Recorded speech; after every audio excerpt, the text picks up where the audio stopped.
ఎందుకంటే నేను రాత్రి హైదరాబాద్ నుంచి వచ్చాను. మన వాళ్ళు అందరూ ఉన్నారు కాబట్టి నేను అది కూడా చెప్తున్నా. నువ్వు మాత్రం పార్టీలోకి ఆ పార్టీలోకి వెళ్ళినా ఏ పార్టీలో ఉన్నా కేసులు అనేది నిన్ను వదిలిపెట్టాం. నువ్వు ఏదైతే పాపాలు చేసావో, ఎంతమందిని అయితే ఇబ్బంది పెట్టావో, ఏ విధంగా అయితే కేసులు పెట్టి మనుషులను ఇబ్బందులు పెట్టావో అవన్నీ కూడా వదిలిపెట్టేది లేదు.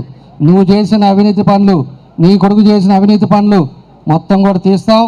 తీసిన తర్వాతే నువ్వు ఎక్కడికి పోతావో ఆ రోజు పవన్ కళ్యాణ్ గారు ఆ రోజు నిన్ను కాపాడతారా, లేకపోతే ఏం జరిగిద్దో కూడా ఆ రోజు నిజ నిజపాలు వచ్చేటట్టుగా అవి కూడా చూపిస్తామని చెప్పి కూడా మేము తెలియజేస్తూ ఉన్నాం.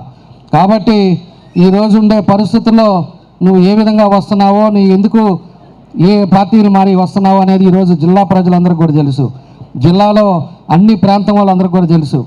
కాబట్టి దానికి ఏం చేయాలా, మా వాళ్ళని ఏ విధంగా కాపాడుకోవాలా, మేము ఏ విధంగా రేపు నువ్వు వస్తే ఏ విధంగా చేస్తావు అనేది కూడా